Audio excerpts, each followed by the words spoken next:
Good morning everyone and welcome to प्रेपायस। दोस्तों, आज है 4 सितंबर 2021, सैटरडे का दिन है और हम लोग करने वाले हैं द हिंदू न्यूज़पेपर की एनालिसिस। मेरा नाम है सितेंद्र चौधरी और रोज की तरह फिर से आपके लिए मैं कुछ सिलेक्टेड टॉपिक्स यहाँ पे लेके आया हूँ। एक बार देख लेते हैं हम लोग कौन कौन से टॉपिक आज करने वाले हैं। पेज नंबर मैंने साइड में दिया हुआ, आप देख सकते हो। वैसे तो आज के न्यूज़पेपर में सच बताऊं तो कोई बहुत ज्यादा मजेदार और कोई नया खबर नहीं है, या तो वो रिपीटेड है या फिर कोई नई न्यूज़ भी है। वो हमारे जो है एग्जाम के पर्सपेक्टिव से बहुत ज़्यादा इंपॉर्टेंट नहीं है। फिर भी कोशिश की है कि आपके लिए कुछ ना कुछ खोद के यहाँ पे निकाल लिया जाए आपके एग्जाम के पर्सपेक्टिव से जो इंपॉर्टेंट हो। देखिए, पहली जो न्यूज़ है वो हाई कोर्ट के अपॉइंटमेंट को लेके है। पहले भी हम लोग बहुत बार इसके बारे में बात कर चुके हैं, क्योंकि अभी 9 जजेस को अपॉइंट किया गया था सुप्रीम कोर्ट में, लेकिन इस बार सुप्रीम कोर्ट में नहीं, हाई कोर्ट में जजेस की अपॉइंटमेंट की गई है। तो जीएस पेपर 2 में जुडिशरी वाले पोर्शन से इसको हम लोग कवर करेंगे। अगली जो न्यूज़ है वो बड़ी इंटरेस्टिंग मुझे लगी। आप इसको साइंस एंड टेक वाले पोर्शन से भी कर सकते हो, मन करे तो आप ज्योग्राफी वाले पोर्शन से भी कर सकते हो, क्योंकि इंडिया में भैया डायनासोर के फुटप्रिंट्स मिले हैं राजस्थान के अंदर। तो इस न्यूज़ को हम थोड़ा सा यहाँ पे देखेंगे। अगली जो न्यूज़ है वो तमिलनाडु से आता है। आपको पता ही है कि तमिलनाडु एक ऐसा स्टेट है इंडिया में जो अपनी लैंग्वेज को लेके काफ़ी ज़्यादा सेंसिटिव है। उसी एक कड़ी में एक ये न्यूज़ आई है कि आप जो है तमिल लैंग्वेज में भी मंदिरों के अंदर मंत्र पढ़ सकते हो। तो इसके बारे में हम थोड़ा देखेंगे। जीएस पेपर 1 में इसको आप आर्ट एंड कल्चर से कंपेयर कर सकते हो। अगर आपका जीएस 2 से मन करे तो आप इसको जुडिशरी वाले सेक्शन से भी देख सकते हो, जैसा आपका मन करे। ऐसी कोई बात यहाँ पे नहीं है। चलिए, अगली जो न्यूज़ है इंडिया रशिया फ्रेंडशिप को लेके है। मोदी जी ने अभी एक वर्चुअल कुछ वहाँ पे मीटिंग किया था, कुछ भाषण दिया था, उसके बारे में है। तो थोड़ा सा देखेंगे इंडिया रशिया रिलेशनशिप। काफ़ी पुराने दोस्त हैं हम लोग, तो जीएस पेपर 2 से आईआर पे पोर्शन से कवर करेंगे। अगली जो न्यूज़ है वो IT rules of freedom of expression को लेके है। देखिए, आईटी रूल्स तो हम लोगों ने पहले ही बहुत ज़्यादा कर चुके हैं, तो ये तो बोर हो जाओगे आप लोग। थोड़ा सा आपको फ्रीडम ऑफ एक्सप्रेशन के बारे में यहाँ पे एक दो पॉइंट में आपको एक्स्ट्रा बताऊंगा, तो शायद आपको पहले से ना पता हो। तो जीएस पेपर 2 में फंडामेंटल राइट वाले पोर्शन से कवर करेंगे, क्योंकि freedom of expression is a fundamental right. The next topic that we are going to do is from the Brahmani river. आप इसको इकोलॉजी एंड एनवायरनमेंट वाले सेक्शन से कवर कर सकते हो, ज्योग्राफी वाले सेक्शन से भी कवर कर सकते हो। तो this is covered under paper 1 and paper 3 as well. थोड़ा सा आपको बताऊंगा, कोई बहुत ज्यादा बड़ा टॉपिक नहीं है, हल्का फुल्का इधर उधर देखेंगे। The editorial of the day is going to be is Taliban the end of USA. हालांकि आज ये एडिटोरियल हमारे पर्सपेक्टिव से बहुत इंपॉर्टेंट नहीं है, क्योंकि इंडिया इसमें एक stakeholder, as a stakeholder India को इसको इंक्लूड नहीं किया गया एडिटोरियल में। लेकिन कंपैरेटिवली यही एक एडिटोरियल मुझे ठीक ठाक लगा। एक आधी एडिटोरियल और आया था, वो तो बिल्कुल ही खराब था। कोविड को लेके बहुत ज़्यादा हम लोग कर चुके हैं डिस्कशन पहले ही। ठीक है, जो हमारे पास ऑप्शन अवेलेबल है उसमें से एक एडिटोरियल मैंने चूज कर लिया है। तो जीएस पेपर 2 में आईआर वाले सेक्शन से इसको हम लोग कवर करेंगे। And thank you very much. बहुत सारे बच्चे आंसर देते हैं, पार्टिसिपेट करते हैं। कल एक मेंस का आंसर भी लिखने के लिए आपको बोला था, काफ़ी बच्चों ने उसमें अपना जो है पार्टिसिपेशन दिया है, कमेंट सेक्शन में अपना आंसर लिखने की कोशिश की है। बहुत बढ़िया है, आप लोग ऐसे ही कमेंट सेक्शन में अपने जो है कमेंट्स करते रहिए। और ये बता देता हूँ मैं आपको, लिख के मैं आपको दे सकता हूँ स्टैम्प पेपर पे, आप में से ही कुछ बच्चे सिलेक्शन पाएंगे।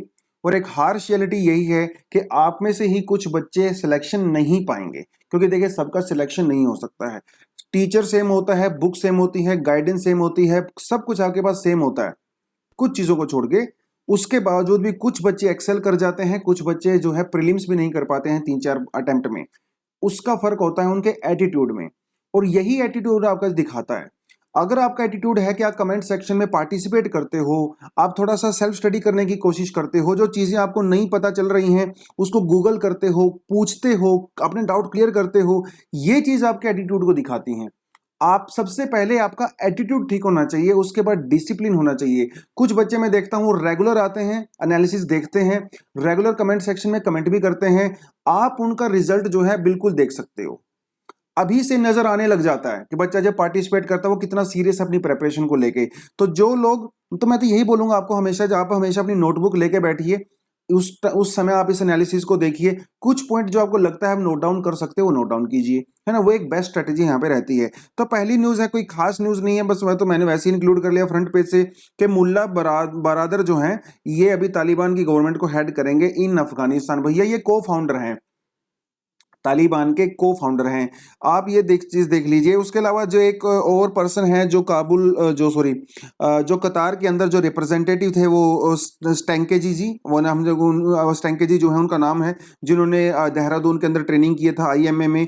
वो एक रीजनल हेड रहेंगे, उनको कोई बहुत बड़ा पद यहाँ पे नहीं दिया गया है। लेकिन अगर आप अफगानिस्तान में देखो ना, चाइना ने यहाँ पे बहुत खास बात बोली है। चाइना ने वेलकम किया है तालिबान का एक सेंस में, और चाइना ने अपनी एम्बेसी को काबुल में अभी तक बंद नहीं किया है। उन्होंने अपनी एम्बेसी को खोल रखी है। क्यों? देखिए, चाइना यहाँ पे एक तीर से दो तीन निशाने साधने की कोशिश कर रहा है। एक तो चाइना कोशिश कर रहा है कि तालिबान से उसकी टेरिटरी को कोई खतरा ना हो, वो खुद सेफ रहना चाहता है। दूसरी बात यह है कि जो चाइना का बेल्ट एंड रोड इनिशिएटिव है, चाइना इंश्योर करना चाहता है कि जो पाकिस्तान में उसका चाइना पाकिस्तान इकोनॉमिक कॉरिडोर है वो सेफ रहे, और अफगानिस्तान के थ्रू वो सेंट्रल इंडिया में एंट्री कर सकता है बेल्ट एंड रोड इनिशिएटिव के थ्रू, तो वो भी चाहता है। एक चाइना ये भी चाहता है कि जो यहाँ पे अभी अमेरिका का जो डोमिनेंस कम हुआ है, चाइना उसको फुलफिल करे। और पाकिस्तान में बहुत ज्यादा इन्वेस्टमेंट कर रखी है, खासकर इस पश्तून एरिया में चाइना ने। अगर तालिबान के साथ पंगा लेंगे तो भैया वो सिक्योर नहीं है। तो कई सारे रीजन है कि तालिबान के साथ जो है चाइना रिलेशनशिप बनाना चाहता है, लेकिन डरा भी हुआ है। किस वजह से डरा हुआ? ये जो आपको थोड़ा सा नजर आ रहा है ना, ये एकदम पिन के जैसा, यार इसका कॉरिडोर है, ये कॉरिडोर गिफ्ट किया गया था अफगानिस्तान को। इस कॉरिडोर का नाम मैं भूल गया हूं, जरा कमेंट सेक्शन में बताओगे क्या मुझे इस कॉरिडोर का नाम क्या है? और देखिए, बिल्कुल पतला सा कॉरिडोर है, 70-80 किलोमीटर चौड़ा है ये। लेकिन एक बहुत बड़ी पॉसिबिलिटी है कि यहाँ देखिए, और ये जो अब नजर आ रहा है ना इधर, ये जिंगजियांग प्रोविंस है, जिंगजियांग, जहां पे यूगर मुस्लिम्स के ऊपर चाइना बहुत बुरी तरह से उनको सप्रेस करता है। यूगर मुस्लिम्स को उनको कैंप्स वगैरह में डाल देता है, उनको ट्रेनिंग खाम खा की ट्रेनिंग देता है, उनको फ्रीडम ऑफ एक्सप्रेशन नहीं है, फोन वगैरह छीन लिए जाते हैं, हर टाइम उनको ट्रैक किया जाता है। इस जिंगजियांग प्रोविंस में कुछ ऐसे रेबल ग्रुप्स हैं। देखिए, मैं तो उनको रेबल ग्रुप बोलूंगा, टेररिस्ट ग्रुप नहीं बोलूंगा। चाइना उनको टेररिस्ट ग्रुप बोलता है। ईस्ट तुर्कमेनिस्तान उनका नाम है। वो लोग जो है तुर्कमेनिस्तान और टर्की के काफी क्लोज हैं, और वो चाइना से सेपरेट होना चाहते हैं। तो चाइना को ये भी डर लग रहा है कि ऐसा ना हो कि ये वाली जो टेररिस्ट ऑर्गेनाइजेशन है वो तालिबान के टेररिस्ट ऑर्गेनाइजेशन के साथ मिलकर चाइना के अंदर डिस्टरबेंस क्रिएट ना करें। तो ये जो छोटा सा कॉरिडोर है ना भैया, ये चाइना की नाक में दम कर सकता है फ्यूचर में। इसलिए चाइना इंश्योर करना चाहता है कि तालिबान के साथ उसके रिश्ते ठीक ठाक रहें, ताकि उसके खुद के घर में प्रॉब्लम ना हो, है ना। पड़ोसी के घर में शांति रहेगी तो हमारे घर में भी शांति रहेगी। ये इंडिया भी चाहता है कि पाकिस्तान में शांति रहे, हमारे घर में भी शांति रहे, है ना। खुशी खेसी हम जो रहें। चलिए, अगली जो न्यूज आती है वो हमारी जुडिशरी से आती है। कुछ समय पहले 9 जजेस को सुप्रीम कोर्ट में अपॉइंट किया गया था बाय द कोलेजियम सिस्टम। वो बात हम लोग अभी नहीं करेंगे, हम लोग करने वाले हैं हाई कोर्ट में जजेस की बात। भैया, सुप्रीम कोर्ट कोलेजियम ने 68 जजेस के नाम को क्लियर किया है। तो वैकेंसी भरने की बात चल रही है आजकल। तो हाई कोर्ट में, सुप्रीम कोर्ट में जो है एकदम फुल ऑन वैकेंसी के वैकेंसी जो है भरी जा रही हैं। और ये वैकेंसी भरता कौन है? ये वैकेंसी भरी जाती हैं by a system which is called collegium system. Collegium system. अब कोलेजियम सिस्टम क्या है? देखिए, कोलेजियम सिस्टम क्या होता है, हमारा जो, अगर मैं आपको कॉन्स्टिट्यूशनल प्रोविजन बताऊंगा तो बात की बात है। कोलेजियम सिस्टम किया जाता है दोस्तों for the appointment of the supreme court जजेस and the transfer of high court जजेस। ठीक है, अगर हाई कोर्ट के जजेस को आपको अपॉइंट करना है, उनको ट्रांसफर करना है, सुप्रीम कोर्ट के जजेस को अपॉइंट करना है, ये सारे का सारा काम किया जाता है कोलेजियम सिस्टम के थ्रू। कोलेजियम बेसिकली एक ग्रुप होता है, ये कोलेजियम एक ग्रुप होता है। और ये थर्ड जो जजेस केस हुआ था 1988 में, वहां से शुरू हुआ था। तो कोलेजियम सिस्टम एक्चुअली 2-3 तरह का होता है। पहला जो कोलेजियम सिस्टम होता है वो सुप्रीम कोर्ट के जजेस के लिए होता है, जिसमें 5 मेंबर होते हैं, 4 सीनियर मोस्ट जज होते हैं और एक सीजीआई होते हैं। एक होता है हाई कोर्ट के जजेस के लिए, जिसमें एक सीजीआई होते हैं और 2 सीनियर मोस्ट जजेस होते हैं, ये आप याद रख लेना। एक होता है ट्रांसफर के लिए, जजेस के ट्रांसफर के लिए, हाई कोर्ट के जजेस की। तो हाई कोर्ट की जजेस की अपॉइंटमेंट, हाई कोर्ट के जजेस की ट्रांसफर। देखिए, सुप्रीम कोर्ट के जजेस तो कहीं ट्रांसफर होंगे नहीं, क्योंकि सुप्रीम कोर्ट तो एक ही है, इसलिए इसमें हम लोग ट्रांसफर वाला मुद्दा नहीं जोड़ते हैं। अगर ट्रांसफर करनी होती है हाई कोर्ट के जजेस की, तो उसमें भी 4 सीनियर मोस्ट जजेस होते हैं सुप्रीम कोर्ट के, along with CGI and along with the 2 high court जजेस एज वेल। जैसे मान लो, अगर आप ये देखो, मान लो उड़ीसा का कोई हाई कोर्ट है और उड़ीसा के हाई कोर्ट के जज की ट्रांसफर की जानी है पंजाब के हाई कोर्ट में, तो वहां पे CGI होंगे, 4 सीनियर मोस्ट सुप्रीम कोर्ट के जज होंगे और ओडिशा कोर्ट के चीफ जस्टिस होंगे और पंजाब कोर्ट के चीफ जस्टिस होंगे, उनको भी उनकी भी जो है रिकमेंडेशन यहाँ पे ली जाती है। तो इस तरह से जो है ट्रांसफर किया जाता है और अपॉइंट किया जाता है और वो प्रमोशन भी किया जाता है, क्योंकि ऐसा तो है नहीं, बहुत बार जो है बार काउंसिल ऑफ इंडिया के जो सीनियर जजेस जो लॉयर्स होते हैं उनके अंदर से भी लोगों को लिया जाता है, उनको भी अपॉइंट किया जाता है, उनको भी प्रमोट किया जाता है। और इस बार 68 जजेस में से 44 जजेस को एज अ लॉयर में से अपॉइंट किया गया है और 24 जजेस को जो है लोअर जुडिशरी से, जो जुडिशरी सर्विस वगैरह का एग्जाम क्लियर करके आते हैं, ठीक है, वहां से लिया गया। तो आप देख सकते हो कि भैया इनकी तो हो गई चांदी, ये तो हो गए प्रमोट, ठीक है। तो ये पहले लॉयर थे, सीनियर लॉयर, अब ये जो है हाई कोर्ट के जजेस बन सकते हैं। तो ये थोड़ा सा आपको मैंने बताना था। कॉन्स्टिट्यूशन प्रोविजन की अगर हम लोग बात करें तो article 124(2), article 2 and 17 they talk about the judiciary and all that. The Indian constitution provide that the जजेस of supreme court are appointed by the president, याद रख लेना है, अपॉइंटेड बाय द प्रेसिडेंट, ठीक है। After consultation with such a number of the judges of Supreme Court and the High Courts in states as the President may deem necessary for the President, चाहे high court के जजेस हों चाहे supreme court के जजेस हों, अपना resignation president को ही देते हैं। हाई कोर्ट के जजेस अपना रेजिग्नेशन गवर्नर को नहीं देते हैं, ये याद रख लेना, ठीक है, ये याद रख लेना आपने। चलो थोड़ी थोड़ी सी चीजें हैं। तो कोलेजियम सिस्टम क्या करता है, कोलेजियम सिस्टम नाम क्लियर करने के बाद उसको भेजता है किसको, लॉ मिनिस्टर को। लॉ मिनिस्टर ने उसके ऊपर नाम क्लियर करने के बाद उसको आईबी को चला जाता है, मतलब पहले वो गवर्नमेंट को जाता है, प्राइम मिनिस्टर के पास आईबी को चला जाता है, उसके बाद ये नाम क्लियर करने के बाद वापस से जो है कोर्ट को बताते हैं। लेकिन यहाँ पे गवर्नमेंट का कोई खास रोल नहीं होता है, क्योंकि ये जो नाम क्लियर किए गए होते हैं सरकार इसको चेंज नहीं कर सकती है। सरकार सिर्फ ज्यादा से ज्यादा अपनी ऑब्जेक्शन बता सकती है, दैट्स इट। तो गवर्नमेंट का कोई ज्यादा रोल है नहीं जजेस के अपॉइंटमेंट में, वो जज वगैरह जो है अपने आप ही कर लेते हैं। अगली जो न्यूज आती है, high court rejects the plea against the Tamil in Tamil Nadu. देखिए भैया तमिलनाडु में एक स्कीम है जिसे कहा जाता है अन्नाई तमिल अर्चनाई, याद रख लेना है प्रीलिम्स के पर्सपेक्टिव से। ये स्कीम क्या कहती है, ये स्कीम कहती है कि जो भक्त लोग होते हैं, जो डिवोटीज होते हैं, उनकी मर्जी है कि वो जब पूजा करते हैं, पंडित जी पूजा करते हैं सैंक्टम में, सैंक्टम सैंक्टोरम का मतलब ये होता है कि जो मंदिरों के अंदर एक बिल्कुल गर्भगृह होता है ना, जिसे बोलते हैं गर्भगृह, हिंदी में इसको गर्भगृह बोलते हैं, याद आ गया मुझे। सैंक्टम जो होता है ना, जहां पे मेन मूर्ति होती है डिवोट गॉड की, है ना, डेटी की, वहां पे अगर कोई ब्राह्मण पूजा करते हैं, कोई पंडित जी पूजा करते हैं, तो वो मंत्र संस्कृत में पढ़ें या तमिल में पढ़ें, ये मर्जी जो है भक्त की होती है। भक्त चाहे तो वो मंत्र तमिल में भी हो सकते हैं और वो चाहे तो वो संस्कृत में भी हो सकते हैं, ऐसा कहना है इस स्कीम का। इस स्कीम से पहले ये कंपलसरी था कि पंडित जी मंत्रों का उच्चारण सिर्फ और सिर्फ संस्कृत में करेंगे, but now this is the choice of the devotee if they want to chant the mantra in the Tamil और in the Sanskrit language according to this scheme. अब कुछ लोगों को इससे प्रॉब्लम हो गई, वो चले गए हाई कोर्ट में।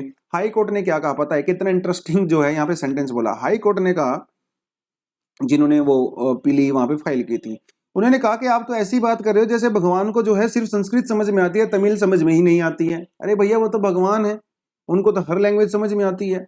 और लैंग्वेज क्या, भक्ति दिल के अंदर होनी चाहिए, वो सब समझ जाते हैं कि भक्त के अंदर में क्या चल रहा है। तो ऐसा मैं नहीं कह रहा हूं, ऐसा हाई कोर्ट कह रहा है। हाई कोर्ट कह रहा है कि जो है गॉड हर लैंग्वेज समझ सकते हैं, God could understand only Sanskrit and not Tamil. ये उन्होंने टोंट मारा है, ठीक है, टोंट मारा है, ये उन्होंने उनके ऊपर सरकाजम किया है।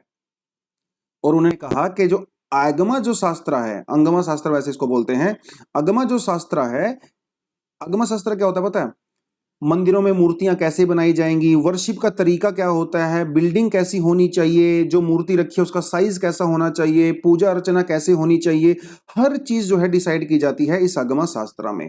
हिंदुइज्म इतना डाइवर्स रिलीजन है ना कि हर जगह इसको नहीं माना जाता है। हालांकि 90% से ज्यादा केसेस में आगमा शास्त्र के तहत ही हम लोग मंदिरों में पूजा वूजा करते हैं, कंस्ट्रक्शन की जाती है ऑल ओवर इंडिया। लेकिन आगमा शास्त्र के अंदर ये कहीं भी नहीं लिखा है कि मंत्रों का उच्चारण सिर्फ और सिर्फ संस्कृत में होना चाहिए। इसलिए वो तमिल में भी हो सकता है, वो उड़िया में भी हो सकता है, वो किसी भी लैंग्वेज में हो सकता है।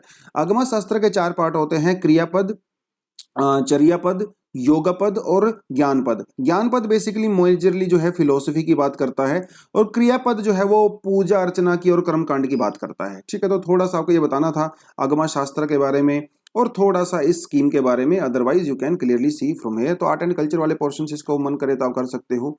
चलिए अगली जो न्यूज आती है वो आती है डायनासोर को लेके। डायनासोर को लेके हमारे मन में ना बचपन से बहुत वो रहती है कि डायनासोर कैसे होंगे, कैसे थे, कैसे नहीं थे। भैया देख लीजिए डायनासोर कैसे हैं।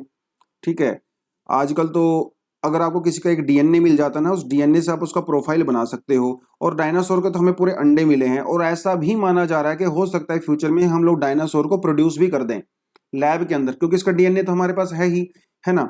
इसके अंडे भी हमारे पास हैं, एक तरह से उनके अवशेष हैं, मतलब प्रॉपर अंडे नहीं है, बट या एनीवेज। तो डायनासोर 200 मिलियन ईयर्स अगो जो है दुनिया भर में बहुत सारे डायनासोर घूमते थे, और ये बहुत बड़े बड़े साइज के होते थे, 5 मीटर से लेकर 50 मीटर, इतने बड़े बड़े होते थे। कुछ कार्निवोर होते थे, कुछ हर्बीवोर होते थे, दोनों तरह के होते थे। ठीक है, हर और एक चीज आपको और बताऊं, चलिए अभी थोड़ा इसके बारे में डिस्कस करेंगे। एनीवेज, तो रिसेंटली न्यूज ये है कि राजस्थान के अंदर डायनासोर के फुटप्रिंट पाए गए हैं in the Thar desert of Rajasthan में, जैसलमेर डिस्ट्रिक्ट में पाए गए हैं। इनके जो फुटप्रिंट है, देखिए यहाँ पे दिखा रखा है, ये देखिए ये है इसका फुटप्रिंट। इसका मैं कलर चेंज कर लेता हूँ। हाँ, देखिए ये है फुटप्रिंट। भैया इसके 3 पंजे हैं, आप क्लियरली देख सकते हो। ठीक है, 1 2 3, जैसे वो मूवी नहीं थी कोई मिल गया वाली, जादू वाली, है ना, उसके भी ऐसे ही 2 3 पंजे थे। देखिए क्लियरली यहाँ पे आप देख सकते हो, एक पंजा ये रहा, एक पंजा ये रहा, एक पंजा ये रहा, 3 पंजे हैं। तो 3 पंजे हैं, इसको डिजिट बोला जाता है, 3 डिजिट हैं। ठीक है, और इसकी जो बोन्स थी, जो हड्डियां थी, वो थी खाली, होलो थी। और ये कार्निवोर है। ठीक है, मतलब ये मांस वास नहीं खाता था, ये कार्निवोर है। तो हुआ था क्या है कि ये जो मिट्टी होती है ना, मिट्टी में अपना पंजा इन्होंने रखा होगा, over a period of time वो सोलिडिफाई हो गया होगा, स्ट्रॉन्ग हो गया होगा, है ना। तो ऐसे ही कुछ हुआ है, स्टोन लाइक हो गया है। They belong to the 3 species of the dinosaur. ये 3 स्पीसीज हैं डायनासोर की, आप यहाँ पे देख सकते हो। इनमें से ही ये बिलोंग करता है। 200 मिलियन यानी कि 20 करोड़ साल पुराना ये पंजा है, ये जो फुटप्रिंट है। कहाँ पे मिला है, ये गांव का नाम है थेटत विलेज। तो थोड़ा सा आप इसको देख सकते हो। ठीक है, feature of the hollow bones मैंने आपको बता ही दिया है, 3 पंजे इसके थे। Belonging to the early Jurassic period were the carnivores. Early Jurassic period ये क्या होता है भैया?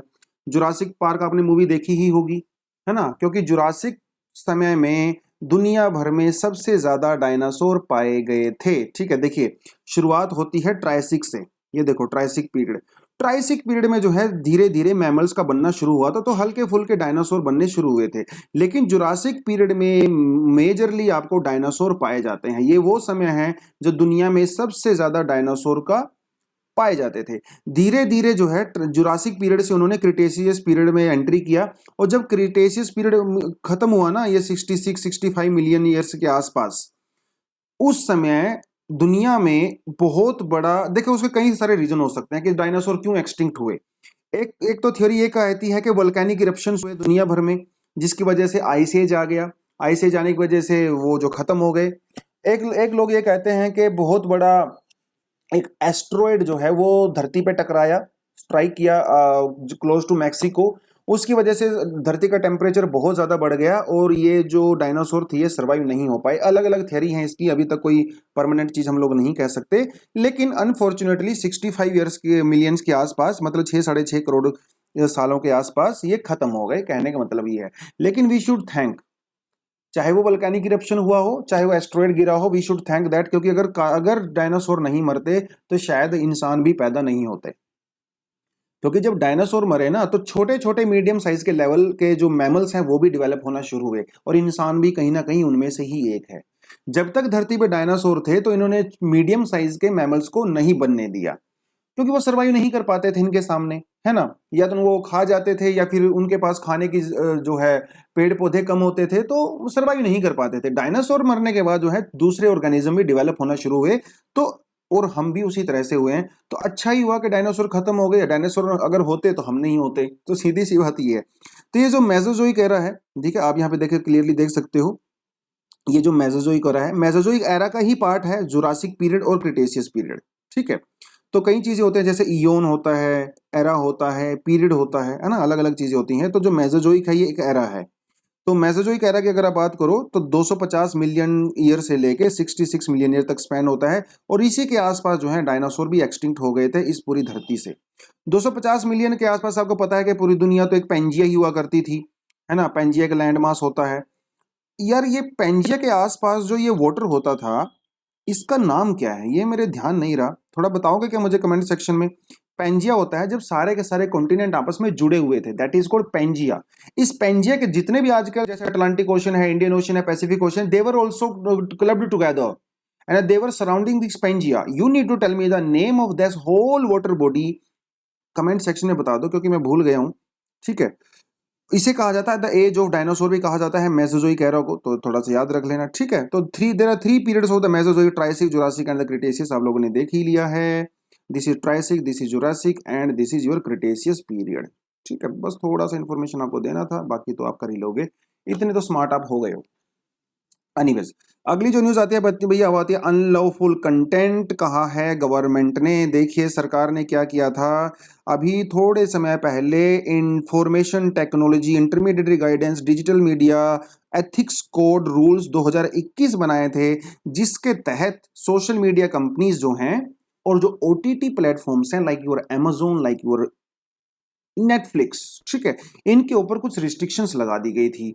कुछ रिस्ट्रिक्शन आपको हम लोग पहले बहुत बार करवा चुका हूं कि अगर कोई कंप्लेंट करता है तो 36 घंटे के अंदर अंदर उसको कंटेंट को वहां से हटा देना है। चाइल्ड पोर्नोग्राफी है या कोई फीमेल, किसी फीमेल की उसकी मर्जी के बिना अगर कोई उसकी पिक्चर्स यूज की गई हैं ऑब्जेक्शनेबल मैनर में, तो कंप्लेंट से उसको तुरंत हटा देना है। एक ग्रीवेंस ऑफिसर को अपॉइंट करना है, एक नोडल ऑफिसर को अपॉइंट करना है, ये सारी की सारी चीजें यहाँ पे थी। और इसको लेके इन ओटीटी प्लेटफॉर्म्स और social media companies problem create कर रही थी। और उसी मामले में एक आर्टिस्ट हैं मिस्टर टीएम कृष्णा, इन्होंने हाई कोर्ट के अंदर पीआईएल फाइल की थी कि ये जो नए आईटी रूल हैं ये फ्रीडम ऑफ एक्सप्रेशन को सप्रेस करते हैं। लेकिन मिस्टर टीएम कृष्णा को शायद ये नहीं पता कि फ्रीडम ऑफ एक्सप्रेशन एब्सोल्यूट नहीं है, कोई भी फंडामेंटल राइट एब्सोल्यूट नहीं होता। हम लोग क्या करते हैं पता है, हम लोग ना हॉलीवुड की फिल्में देखते हैं और इंटरनेशनल न्यूज़पेपर पढ़ते हैं। अब यूरोप में और अमेरिका कनाडा में क्या होता है, वहां पे फंडामेंटल राइट जो खासकर जो फ्रीडम ऑफ एक्सप्रेशन है उसको लोग बहुत ज्यादा सीरियस ले लेते हैं। और वहां पे फ्रीडम ऑफ एक्सप्रेशन के ऊपर सप्रेशन नहीं है, ऑलमोस्ट एवरीथिंग इज फ्री, आप कुछ भी बोल सकते हो, कुछ भी कर सकते हो, कुछ भी लिख सकते हो, कुछ भी बना सकते हो, वहां पे काफी फ्री है। लेकिन उसी चीज को लोग इंडिया में भी अप्लाई करने का सोचते हैं, उनको लगता है कि इंडिया में भी फ्रीडम ऑफ एक्सप्रेशन होना चाहिए एब्सोल्यूट। लेकिन भैया हमारी सोसाइटी अलग है, डाइवर्स सोसाइटी है, सोसाइटी के अंदर बहुत सारी प्रॉब्लम्स हैं, अलग अलग जो है एथनिक ग्रुप्स हैं, अलग अलग लैंग्वेज ग्रुप्स हैं, लोग सेंसिटिव भी बहुत ज्यादा हैं, है ना। अभी हमारी सोसाइटी इतना ज्यादा मैच्योर नहीं हुई है कि हम लोग चीजों को सहन कर लें, बहुत जल्दी ऑफेंड हो जाते हैं यार हम लोग, है ना, हल्का सा कोई बोल दे तो ऑफेंड हो जाते हैं थोड़ी थोड़ी बातों पे। तो यही कहा है अभी सरकार ने कहा है कि फ्रीडम ऑफ एक्सप्रेशन जो आर्टिकल 19 के अंदर दिया हुआ है, दे आर नॉट एब्सोल्यूट। इन्होंने तो मिस्टर जी को इनको कहा है, भाई साहब को, they are subject to limitations under article 19(2) and 19(6). मतलब 19(2) और 19(6) के तहत उनके ऊपर लिमिटेशंस लगाई जा सकती हैं in the case of public order, decency, morality, relation to the contempt of the court and defamation and friendly relation to the state. देखिए एक एक पॉइंट आपको याद करना है भैया, एक एक पॉइंट। यहाँ पे आप हेट स्पीच भी ऐड कर सकते हो अगर आपका मन करे तो, ठीक है। ये पूछता है आपसे एग्जाम में, एक एक चीज आपसे पूछता है, तो यू नीड टू नो कि कौन कौन से ग्राउंड पे फ्रीडम ऑफ एक्सप्रेशन को कर्टेल किया जा सकता है, उसको सप्रेस किया जा सकता है। वो बात अलग है कि ये काफी वेग हैं और इनका काफी ज्यादा मिसयूज किया जाता है, that's a separate case, but these provisions are given in the constitution. और हालांकि ये जो इनिशियल कॉन्स्टिट्यूशन में नहीं थे, ये जो फर्स्ट अमेंडमेंट हुआ था, फर्स्ट अमेंडमेंट में शायद इनको ऐड किया गया था बाहर से, लेकिन उस टाइम पे सरकार को यही नहीं पता था कि आने वाली सरकारें इनका इतना ज्यादा मिसयूज करेंगी, है ना, और आजकल मिसयूज हो भी रहा है बहुत सालों से। Anyways that is the thing. Right to speech also include right not to speak, आप चुप भी रह सकते हो, वो भी आपका एक राइट टू स्पीच और एक्सप्रेशन ही होता है दोस्तों, क्योंकि खामोशी भी, गाना है ना वो, खामोशी भी होती है दिल की जुबान, ऐसे करके कुछ गाना है, तो आपकी जो खामोशी भी बहुत कुछ कह देती है ना। Silence is also shouting sometimes. Participation in sports is also an expression of one self, तो आप जब पार्टिसिपेशन करते हो फोर्स में, वो भी एक फ्रीडम ऑफ एक्सप्रेशन का ही पार्ट है according to Supreme Court. Hosting the national flag is also form of expression, अपने घर के सामने बिल्डिंग के में जो है आप जो है नेशनल फ्लैग लगा सकते हो, तिरंगा लगा सकते हो, ये भी इसके अंदर इंक्लूड होता है। Right to access information under RTI act is also freedom of expression. Right this right also include the commercial as well as artistic speech and expression. आप कुछ गाना वगैरह लिख सकते हो, आप पोइम लिख सकते हो, जो भी आपका मन करे, that is also freedom of expression. लेकिन at the end of the day you need to remind yourself that freedom of expression is not a fundamental right. Anyways, अगली जो न्यूज करेंगे that is from the India and Russia friendship. भैया अभी आजकल क्या है ना, एक फार ईस्टर्न इकोनॉमिक फोरम जो है अभी रशिया के अंदर चल रहा है। रशिया में एक जगह है व्लादिवोस्तोक, ये बिल्कुल ईस्ट में जाके है, ईस्ट में जाके है, और यहाँ पे जो है ये चल रहा है, जिसको मोदी जी ने वर्चुअली उसको संबोधित किया, वहां पे अपना भाषण दिया। देखिए लोकेशन आपको दिखा देता हूं, ये है आपका व्लादिवोदियास्क, ठीक है। और यहाँ पे एक चीज देख रहे थे, आपको एक इंटरेस्टिंग चीज दिखाता हूँ। इंटरेस्टिंग चीज ये है कि देखो कहाँ गया, हाँ जी, ये जो है आपका आता है रशिया, ठीक है। इधर ये आपका आ जाता है नॉर्थ कोरिया, और यहाँ पे ये आ जाता है आपका चाइना, ठीक है।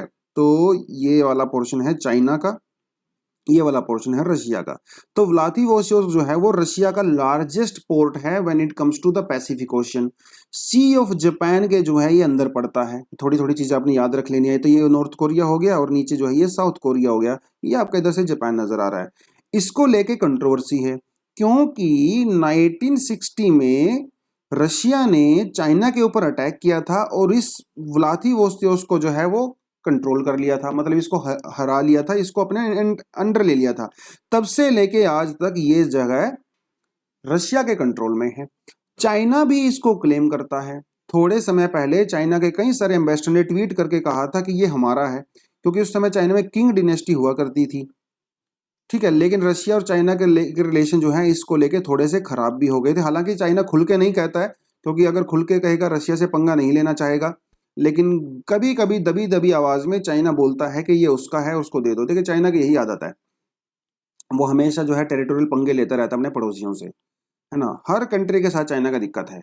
तो यहाँ पे मोदी जी ने ये जो है फार ईस्टर्न इकोनॉमिक फोरम को संबोधित किया, और इन्होंने कहा कि रशिया और इंडिया जो है बहुत जबरदस्त दोस्त हैं, हमेशा से ही हमारा साथ दिया है। हालांकि रशिया ने अफगानिस्तान वाले मुद्दे पे यूनाइटेड नेशन सिक्योरिटी काउंसिल में जो इंडिया ने रेजोल्यूशन पास किया था उसके अंदर वोट नहीं किया था, ये भी बात यहाँ पे है। मोदी जी ने जो एक नाम लिया, उसने कहा है संगम। जो जो ये व्लादिवोस्तोक का ना, इट्स अ संगम, मतलब मिलन of Eurasia and the Pacific, ऐसा मोदी जी ने कहा है। देखिए इंडिया जो है वो रशिया की सेकंड लार्जेस्ट मार्केट है for the Russians defence industry.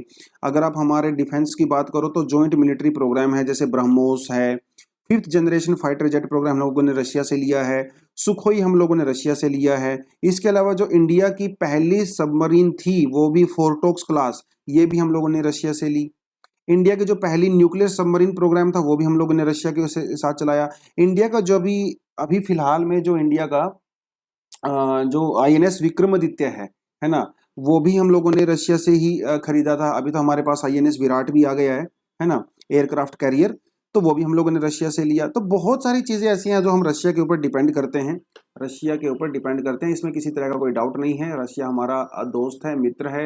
हालांकि पिछले कुछ समय से चाइना के साथ उसके रिलेशन काफी अच्छे हो गए हैं। अगर आप मिलिट्री एक्सरसाइज की बात करो तो कई सारी मिलिट्री एक्सरसाइज जो इंडिया करता है, और उसके साथ जैसे मित्र शक्ति हो गया, वो हम लोग रशिया के साथ करते हैं। गरुड़ा शक्ति हो गया, वो हम रशिया के साथ करते हैं। शक्ति एक्सरसाइज हो गया, SIMBEX is also with Russia. बहुत सारी एक्सरसाइज आप उसको देख सकते हो।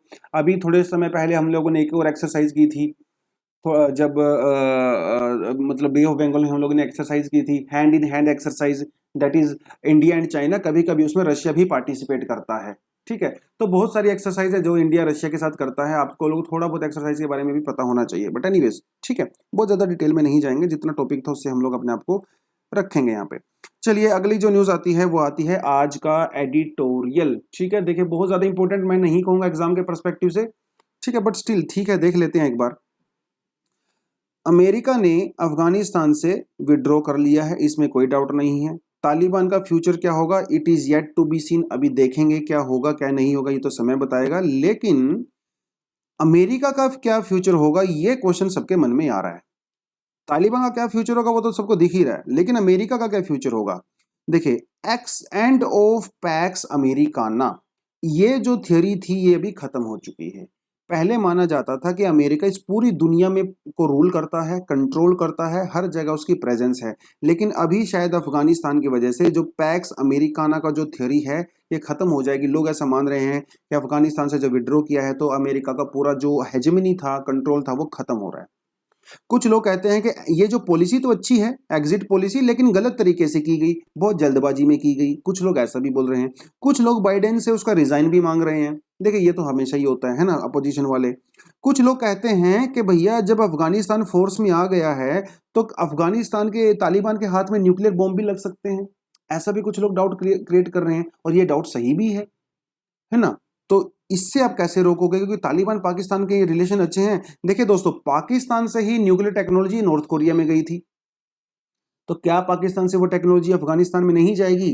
इसकी कोई गारंटी नहीं है। तो ये बड़ा खतरा है यहाँ पे। बाइडेन ने ऐसा क्यों किया? क्योंकि बाइडेन ने अपने मैनिफेस्टो में भी इलेक्शन हुए थे, तो बाइडेन ने अपने इलेक्शन में ही कहा था कि देखिए मैं वहां से फोर्स हटाऊंगा। और ये बाइडेन अकेले नहीं है, बाइडेन से पहले ट्रंप जो थे, ट्रंप ने भी कहा था कि मैं फोर्स हटाऊंगा। और उससे पहले ही तालिबान और अमेरिका आपस में बातचीत कर रहे थे, बाइडेन के आने से पहले ही। तो ये ऐसा भी आप कह सकते हो कि जो उन्होंने उनके ऊपर भरोसा किया था, है ना, लेकिन तालिबान ने भरोसा तोड़ा, वो एक अलग बात है।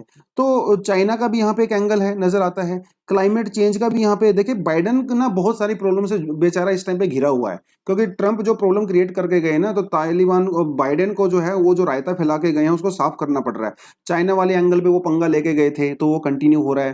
क्लाइमेट चेंज वाले एंगल में जो है बाइडेन बहुत अच्छे स्टेप ले रहे हैं। ट्रंप ने तो क्या किया था, पेरिस अग्रीमेंट से अपने आप को अलग ही कर लिया था, लेकिन बाइडेन ने आके दोबारा से पेरिस अग्रीमेंट को ज्वाइन कर लिया। ईरान वाले एंगल पे भी जो बाइडेन का जो रुख है, जो रवैया है, वो थोड़ा सा लीनियंट है।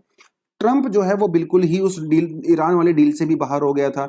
उसके अलावा जो ट्रंप जो थे वो बिलीव करते थे कन्फ्रंटेशन में, लेकिन बाइडेन बिलीव करते हैं कोऑपरेशन में when it comes to China and Russia.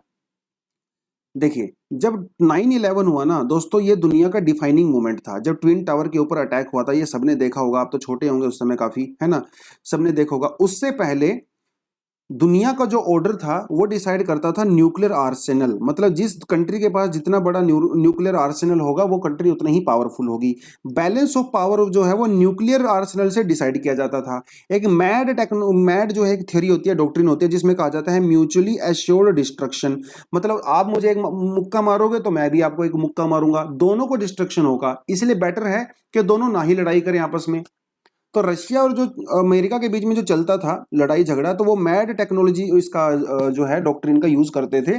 इसलिए उन्होंने एक दूसरे के ऊपर अटैक नहीं किया। उनको पता है कि इसको अगर मैं 4 मुक्के मारूंगा तो 2 मुक्के मुझे ये भी मारेगा, तो डिस्ट्रक्शन तो मेरा भी होगा।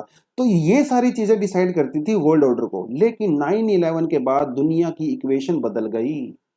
अफगानिस्तान के ऊपर अटैक किया गया और अभी एग्जिट करना पड़ रहा है। दुनिया की सबसे बड़ी पावर अमेरिका ऐसे लोगों से हार गई, ऐसे ऑपोजिशन से हार गई जिसके पास बहुत ज़्यादा एडवांस टेक्नोलॉजी नहीं थी। जब 2001 के अंदर अमेरिका वहाँ पे आया तो उनके पास सिर्फ चाकू तलवारें ही हुआ करती थी। हथियार उनके पास बहुत बाद में आए हैं, मतलब ऐसा कहा गया है, लेकिन ऐसा एक्चुअल में नहीं था। लेकिन अमेरिका के कंपैरिजन में तालिबान की टेक्नोलॉजी बहुत प्रिमिटिव है दोस्तों। उनके पास AK-47 है, दैट्स इट। थोड़े बहुत रॉकेट लॉन्चर होंगे एक आधा, लेकिन उसके बावजूद भी अमेरिका ने वहां से एग्जिट किया। ये दिखाता है कि अमेरिका सुपर पावर तो है, लेकिन उस सुपर पावर को चैलेंज किया जा सकता है। ये जो डिफाइनिंग मोमेंट था 9/11, ठीक है। हालांकि हालांकि बहुत सारे बेनिफिट भी हुए अमेरिका के अफगानिस्तान में जाने के। सबसे बड़ा बेनिफिट तो ये हुआ कि तालिबान को ओवरथ्रोन कर दिया गया। तालिबान ने जो वहां पे क्रूएलिटी करता था लोगों के ऊपर, स्पेशली वीमेन के ऊपर, वो दूर हुई। अमेरिका ने देखिए, अमेरिका ने तालिबान के ऊपर क्यों अटैक किया था? क्योंकि 9/11 का अटैक हुआ था, ओसामा बिन लादेन के सपोर्टर वहां पे बैठे हुए थे, इसीलिए किया था। अमेरिका तालिबान को 2-3 हफ्ते में खत्म करने के बाद वापस जाना चाहता था, लेकिन तालिबान की सरकार ने और दुनिया भर ने अमेरिका को रिक्वेस्ट किया कि आप यहाँ पे रुक जाइए, अगर आप यहाँ पे जाओगे तो तालिबान यहाँ पे दोबारा से एक्टिव हो जाएगा। अमेरिका का कोई इरादा नहीं था। अमेरिका सिर्फ और सिर्फ रुका वहाँ के लोगों के लिए, वहाँ पे डेमोक्रेसी के लिए, वहाँ की एजुकेशन के, वहाँ के हेल्थ के लिए। ऊपर से पाकिस्तान ने यहाँ पे डबल कार्ड खेला। पाकिस्तान की जो इरादे थे वो अमेरिका नहीं समझ पाया। वो हमेशा से ही डबल गेम खेलता है, ठीक है। वो सारी बात यहाँ पे है। 20 साल तक तो तालिबान के अंदर, अगर आप कंपेयर करो ना, 2001 से पहले अगर आप कंपेयर करो तो 1996 से 2001 के बीच में जो है वहां पे तालिबान का रूल हुआ करता था। 2001 से लेके 2021 तक वहां पे अमेरिका कंट्रोल करता था मोर और लेस। इन 20 सालों में तालिबान में काफी अच्छे जो है रिजल्ट देखे गए हैं when it comes to education, freedom et cetera et cetera. तो 20 सालों तक तो अच्छा हुआ है ना। एक पूरी जनरेशन ने बहुत अच्छा समय वहां पे देखा है। अगर आप अफगानिस्तान की बात करो तो बाइडेन ने क्या किया, देखिए प्रीवियस गवर्नमेंट ने भी जो है प्रोमिस किया था, लेकिन बाइडेन ने यार बड़े ने यहाँ पे गड़बड़ ये हुआ कि उन्होंने अफगानी फोर्सेस के ऊपर ज्यादा ही भरोसा कर लिया और ये बेचारे 2-3 हफ्तों में घुटना टेक गए। अमेरिका को लगा था कि कम से कम साल 2 साल तो टिकेंगे उनके सामने और जब तक वह जो है दूसरी स्ट्रेटेजी देख सकते हैं, लेकिन उनको क्या पता था कि 2-3 हफ्ते में ही घुटना टेक देंगे। मिस कैलकुलेशन किया गया है जो अमेरिकन के जो आर्मी ऑफिसर्स थे, है ना, डिफेंस वाले ऑफिसर्स। लेकिन बाइडेन ने उनको ब्लेम देने के बजाय अपने ऊपर ब्लेम लिया, उन अपनी जिम्मेदारी समझी है। लेकिन क्या बाइडेन सर्वाइव कर पाएंगे, क्वेश्चन ये उठता है। हाँ भी कर सकते हैं, नहीं भी कर सकते हैं। देखिए पहले जो वियतनाम वॉर हुआ था तब भी वहां के प्रेसिडेंट ने सर्वाइव किया, तब भी सर्वाइव किया। 9/11 अटैक हुआ तब भी वहां पे बुश ने सर्वाइव किया। तो बुश बाइडेन को खतरा नहीं है, बाइडेन सर्वाइव कर जाएंगे। अभी नए इलेक्शन होंगे 24 में, बाइडेन सर्वाइव कर जाएंगे, इसमें किसी तरह की कोई दिक्कत नहीं है। पुराने एग्जाम्पल यहाँ पे दिए हुए हैं, तो कंक्लूजन यही निकल के आता है। हालांकि यूएसए ने अफगानिस्तान से विड्रॉ जरूर किया है, लेकिन आज भी यूएसए दुनिया की सबसे लार्जेस्ट पावर है और एक फ्री वर्ल्ड है, और दूसरा है डिक्टेटर। देखिए अभी हमारे पास अमेरिका का बेटर ऑल्टरनेटिव नहीं। अमेरिका का जो ऑल्टरनेटिव नजर आता है वो आता है चाइना, लेकिन चाइना तो और भी खतरनाक है क्योंकि वहां पे तो बिल्कुल ही फ्रीडम ऑफ एक्सप्रेशन नहीं है, वहां पे बिल्कुल भी डेमोक्रेसी नहीं है। तो पूरी दुनिया को कोशिश करना चाहिए कि जब तक कोई अच्छा अल्टरनेटिव अमेरिका का नहीं आता है तो अमेरिका को ही लीड करना चाहिए पूरी दुनिया को। कम से कम human rights, freedom, democracy, individual rights, women right, इनको तो सपोर्ट करता है। चाइना तो वो कुछ भी सपोर्ट नहीं करता, रशिया तो बिल्कुल भी सपोर्ट नहीं करता, है ना। तो इस समय हमारे पास कोई बेटर अल्टरनेटिव नहीं है, ठीक है। World needs USA, this is the reality of the world. उसके अलावा आप जो है कुछ एडिशनल आर्टिकल भी यहाँ पे पढ़ सकते हो जो मैंने आपके लिए यहाँ पे मेंशन किया हुआ है, ठीक है। चलिए, so this is all for the day. Thank you very much, all the best and जय हिंद।